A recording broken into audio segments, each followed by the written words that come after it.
सभी प्रभु प्रेमियों को जय श्री राधे, जय श्री कृष्ण। प्रिय बंधु, आपका महंत महेश दास यूट्यूब चैनल में आपका हार्दिक स्वागत है।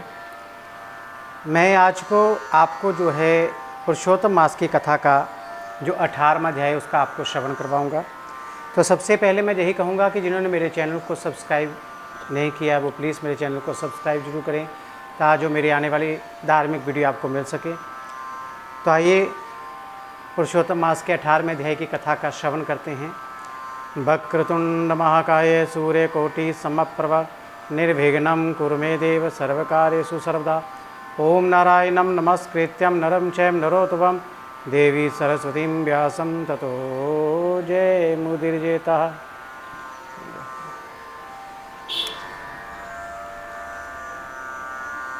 कहते हैं कि ब्राह्मण का जब पुत्र वो नहाने गया और जल में डूबकर जिसकी मृत्यु हो गई तो उसका पिता जो है वो बहुत रोया।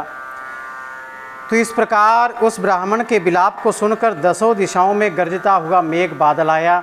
उस मेघ से पर्वतों कंपायमान करता हुआ, तीक्ष्ण स्पर्श करता हुआ बड़े वेग से वायु चलने लगी और अत्यंत घोर जोर से बिजली जो है वो चमकने लगी। मेघ शब्द से चारों दिशाएं पूरित हो गई।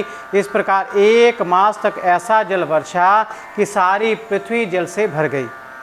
परंतु पुत्र शोक की अग्नि से तपे हुए उस ब्राह्मण को कुछ भी मालूम ना हुआ। न उसने पानी पिया, न उसने भोजन किया। पुनः पुनः इस प्रकार पुकारते हुए उसको सारा मास व्यतीत हो गया। वह मास श्री कृष्ण भगवान का प्रिय पुरुषोत्तम मास था। सो अनजाने में ही उस ब्राह्मण से पुरुषोत्तम मास की सेवा हो गई, जिससे अत्यंत प्रसन्न होकर भगवान श्री कृष्ण उसके समक्ष में प्रकट हो गए। उस समय मेघ बरसना बंद हो गया। फिर उस ब्राह्मण ने श्री कृष्ण भगवान को देखकर शीघ्र पुत्र को पृथ्वी पर रखकर स्त्री सहित भगवान को प्रणाम किया और हाथ जोड़कर भगवान श्री कृष्ण के आगे बैठ गया। अनजाने में पुरुषोत्तम मास के सेवन से प्रसन्न होकर भगवान अमृत वाणी से बोले, हे सुदेव, तुम धन्य हो और अत्यंत भाग्यवान हो। जो कुछ होने वाला है वे सुनो।